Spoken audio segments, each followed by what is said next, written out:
সম্মানিত সুধীমণ্ডলী, সবাইকে ভালোবাসা এবং শুভেচ্ছা জানিয়ে আজকে একটি স্পর্শকাতর বিষয় নিয়ে আলোচনা করব।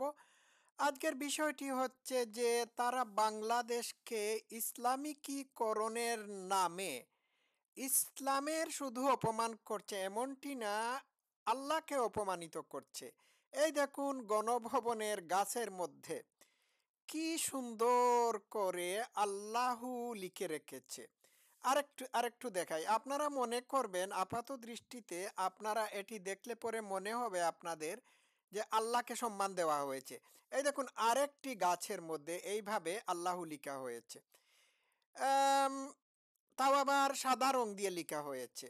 ঠিক আছে, তা আমরা জানি যে আমাদের গ্রামাঞ্চলে বা শহরাঞ্চলে বিয়ে শাদির উৎসবে মানুষ গাছে, তারপর বিভিন্ন গাছে, দেয়ালে, বিভিন্ন জায়গায় সাদা রং দিয়ে মানে আলপনা আঁকে অথবা রং বেরঙের কোনো জিনিসের অঙ্কন করে থাকে।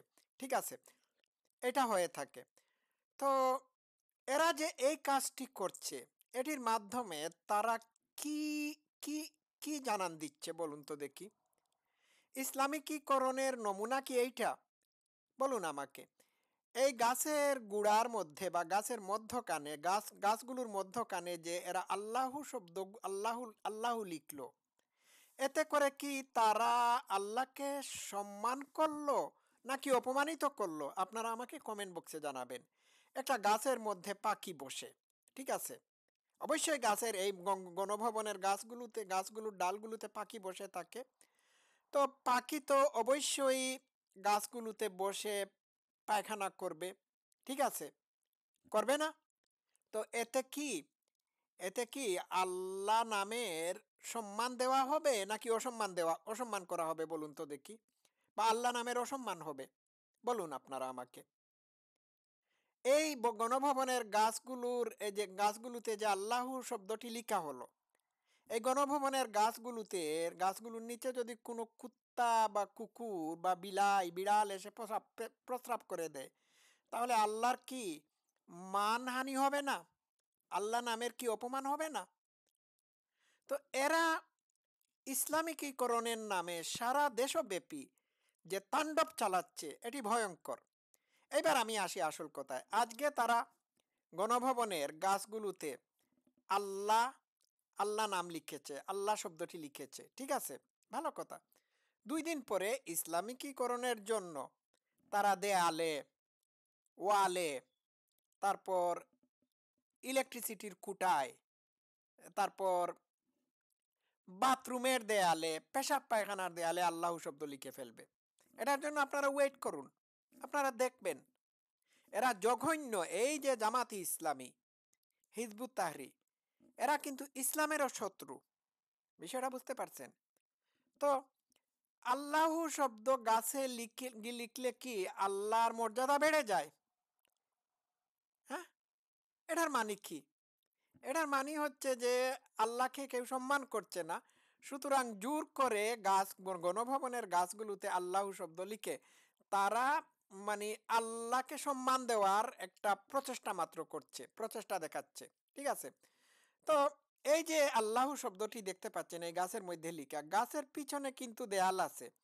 এখন যদি দেয়ালের প্রতিটা অংশে পরতে পরতে আল্লাহ লিখে দেয়, তাহলে কি আল্লাহর সম্মান বেড়ে যাবে? নাকি এই দেয়ালে যখন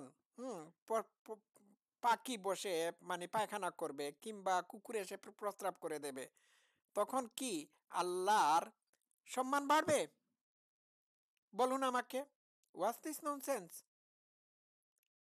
এরা তো মানে সারা বাংলাদেশ আল্লাহময় করে দেবে মনে হচ্ছে। এটা ভয়ঙ্কর কথা। গাছের ডালে, পাতায়, লতায় সব কিছুতে যদি আল্লাহ লিখা থাকে, তাহলে ড্রয়িং রুম থেকে শুরু করে বাথরুম থেকে শুরু করে রাস্তাঘাট, কোনো কিছুই আর বাকি থাকবে না। সবকিছুতেই তারা আল্লাহ লিখা শুরু করবে। তোমরা আল্লাহর ইবাদত বন্দেগী করো, ভালো কথা, মসজিদে করো। মসজিদের বাইরে থেকে আল্লাহকে টেনে হেঁচড়ে নিয়ে এসে অ্যাটলিস্ট তোমাদের আল্লাহকে অপমানিত করো না ভাই। ফাইজলামির তো একটা সীমা আছে।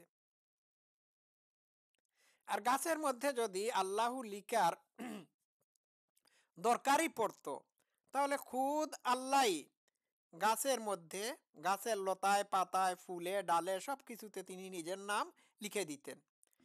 বাগানের ফুল, গাছের ফুলগুলো আল্লাহু আল্লাহু শব্দ করে ফুটতো, তোমরা নিজেরা শুনতে পারতে। এটাই আল্লাহ করতেন। আল্লাহর তো এটার দরকার ছিল না, আল্লাহর দরকার ছিল না, কিন্তু তোমাদের দরকার হয়েছে। এই দরকারের পিছনে একটা মনস্তাত্ত্বিক, সাইকোলজিক্যাল কারণ রয়েছে।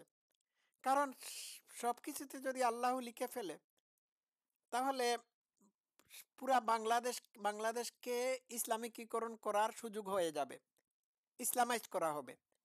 তো এই জঙ্গিরা, এই জামাতি হিজবুত তাহরীরের জঙ্গিরা, সাদা শকুনরা সাদা রং দিয়ে আল্লাহ লিখে বরং আল্লাহর অপমান করছে। ভাই, এদের হাতে বাংলাদেশের মানুষ তো নিরাপদ নাই, জীবিত মানুষ নিরাপদ নাই, এমনকি জ্যান্ত মানুষরাও কবরে নিরাপদ নাই। আপনারা দেখেন নাই কয়েকদিন আগে এরা মাজার ভাঙচুর করেছিল, ঠিক আছে? এখন এদের কাছে বাংলাদেশের মানুষ, পশু পাখি কেউই নিরাপদ না, এমনকি আল্লাহও নিরাপদ না।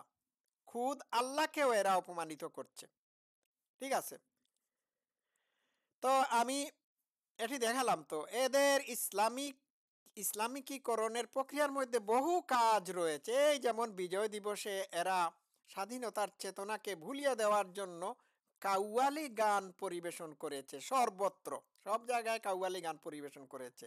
পাকিস্তান থেকে পাকিস্তানি সিঙ্গারদেরকে নিয়ে আসা হচ্ছে, তাও আবার ডি গ্রেডের সিঙ্গার নিয়ে আসা হচ্ছে। এই যে আতিফ আসলাম একটাকে নিয়ে আসা হচ্ছে, এটা কাকের স্বরে কা কা কা কা করে। অনেক ভারতীয়রা বলেছেন এ গানই গাইতে পারে না, এর গান গাওয়ার কোনো গলার স্বর নাই, গান গাওয়ার কোনো সুরই নাই, বেসুরা গলায় গান গায়। তবে ওই কম্পিউটার, তারপর কম্পিউটারাইজ করে, তারপর আরো কিছু মানে মডার্ন টেকনোলজি ব্যবহার করে সে তার গলার ভয়েসকে সুন্দর করার চেষ্টা করে। এই এই ধরনের ডি লেভেলের পাকিস্তানি সিঙ্গারদেরকে নিয়ে আসা হচ্ছে বাংলাদেশে। তো বাংলাদেশে পাকিস্তানিকীকরণের প্রক্রিয়া চলছে, ভয়ঙ্কর অবস্থা, এরকম হতে দেওয়া যায় না। এই জামাতি শকুনরা কিন্তু মেইন স্ট্রিম ইসলামেরও শত্রু। মেইন স্ট্রিমের ইসলামিস্টরা এদেরকে গুমরা, বিভ্রান্ত বলে ফতোয়া দিয়েছেন। এখন বাংলাদেশের মোল্লা মৌলবি সবাই এদের ব্যাপারে চুপচাপ।